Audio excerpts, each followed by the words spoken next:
માતાજી છે, જય માતાજી મિત્રો આજે આપણે વરસાદ અને વાવાઝોડા વિશેની થોડીક વાત કરશું, તો ધ્યાનથી વિડીયો ખાસ સાંભળજો, જેથી કરી ખેડૂત મિત્રોને ક્યાંક ને ક્યાંક ફાયદો થતો હોય એવી આપણે આગાહી કરવાની છે. આમ તો મિત્રો અત્યારે આજની તારીખમાં આજે 22 તારીખ છે અને ગુરુવાર છે. તો આજે જે આપણે ટૂંકમાં લો પ્રેશર જે ટૂંકમાં આપણે અરબી સમુદ્રની અંદર જે વાવાઝોડું બનવાની સંભાવના છે, લો પ્રેશર બની અને એમાંથી મજબૂત સિસ્ટમ બંધાઈ ગઈ છે અને લગભગ કાલે એથી પણ વધારે મજબૂત થવાની છે મિત્રો. તો ઘણા બધા આમ તો વાવાઝોડું છે ને અરબી સમુદ્રમાં આની પહેલાં પણ મેં એક વિડીયોની અંદર વાત કર્યું છે કે વાવાઝોડું જ્યારે અરબી સમુદ્રમાં બનતું હોય છે મિત્રો, ત્યારે એનો દિશા છે, એનું ટ્રક છે, એનું કોઈ વસ્તુનું નક્કી નથી રહેતું. ક્યારેક જે આ બધા આપણે આગાહીકારો હોય છે, યંત્રો IMD કદાચ હવામાન વિભાગ છે, એનું પણ ક્યાંક ખોટું પડતું હોય છે. એનું કારણ એ છે કે અરબી સમુદ્રની અંદર એ સિસ્ટમ એની દિશા છે ને એ કોઈ વસ્તુની નક્કી થતી જ નથી. યંત્ર આજે આ દિશા બતાવતું હોય મિત્રો, તો એની અંદર દિશા પાછી હાલતા ટૂંકમાં બીજે દિવસે ફરી જતી હોય છે.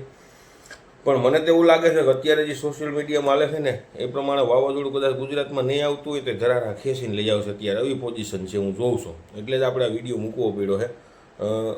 મિત્રો ખાસ એક ધ્યાન રાખવાનું છે, વરસાદ તો ઘણા બધા વિસ્તારોમાં થવાનો જ છે અને વાવાઝોડાની શક્યતા અત્યારે કોઈ વસ્તુની કહી ન શકે. ગુજરાત ઉપર આવશે કે નહીં આવે, ક્યાં લેન્ડ થાય કે કઈ દિશામાં જાય, ઓમાન બાજુ જાહે કે પાકિસ્તાન ઉપર જાહે, વધારે પૂરતું તો આમાં કોઈ વસ્તુનું નક્કી નથી કહી શકાતું. કેટલું મજબૂત થાય વાવાઝોડાનું, ટૂંકમાં વાવાઝોડા બનવાની શક્યતા કેટલી છે. આ અત્યારે અરબી સમુદ્રની અંદર એના જે ટૂંકમાં બધાય આપણે જેનું ભેજ હોય છે, તાપમાન હોય છે, એ બધા પરિબળો છે એ અનુકૂળ છે, એટલે કદાચ સિસ્ટમ બની શકે વાવાઝોડાની. હા, પણ વરસાદ થવાનો ફાઇનલ છે, આ ખાસ ધ્યાન રાખજો. 23 તારીખથી લઈને, એટલે કાલેથી 23 તારીખથી લઈને અને 27 તારીખ સુધી વરસાદનો રાઉન્ડ આવવાનો છે. અને વરસાદ વધારે પૂરતો દક્ષિણ ગુજરાત, દક્ષિણ સૌરાષ્ટ્ર અને પશ્ચિમ સૌરાષ્ટ્ર, સૌરાષ્ટ્રનો તમામ વિસ્તાર અને દક્ષિણ ગુજરાત, આ બધા વિસ્તારની અંદર 90% વિસ્તાર વરસાદને લગભગ આવરી લે અને 1 ઇંચથી લઈને 7 ઇંચ સુધીનો વરસાદ મિત્રો થવાનો છે. એટલે આ ખાસ ધ્યાન રાખજો.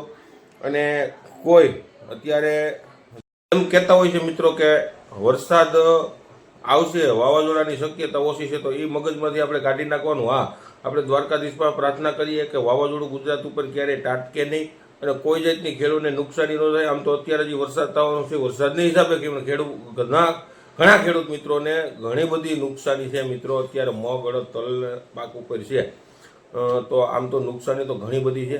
પણ આ વાવાઝોડું જે અત્યારે મિત્રો બનવાની શક્યતા છે ને, એ વાવાઝોડું બન્યા પછી એની દિશા કઈ તરફ જાય છે અને એ આપણે જોયું છે, 2 વખત એવું જોયું છે કે વાવાઝોડું જ્યારે ટૂંકમાં ઓમાન બાજુ જતું હોય કે પાકિસ્તાન બાજુ જતું હોય ને ત્યાંથી તાત્કાલિક એનું મોઢું મળી અને ગુજરાત ઉપર લેન્ડ થયેલ છે.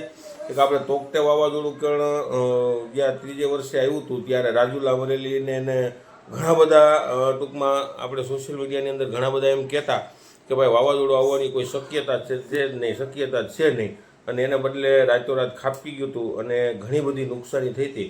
એટલે આપણે આપણી સેફટીમાં રહેવું જરૂરી છે મિત્રો. ખાસ ધ્યાન રાખજો, સેફટી જરૂરી છે.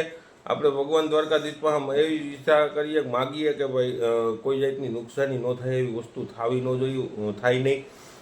વાવાઝોડાની શક્યતા ન રહીએ ગુજરાત ઉપર. અને હા, પણ મિત્રો ખાસ એક ધ્યાન રાખજો, જે ખેડૂત મિત્રોના હાથું વરસાદ 100% થવાનો છે. મેં કીધું એમ સૌરાષ્ટ્રનો તમામ એરિયો અને દક્ષિણ ગુજરાત આ વિસ્તારની અંદર 90% વિસ્તાર આવરી લે. 1 થી 7 ઇંચ સુધીનો વરસાદ, 23 થી 27 તારીખમાં વરસાદનો રાઉન્ડ અલગ અલગ વિસ્તારમાં અલગ અલગ તારીખમાં મિત્રો રહે. તો અવનવા વિડીયો જોતા રહ્યો. વિડીયો સારો લાગ્યો હોય તો ચેનલને સબસ્ક્રાઈબ કરવાનું મિત્રો ભૂલતા નહીં. આગળ વિડીયો શેર કરજો. જય જવાન, જય કિસાન.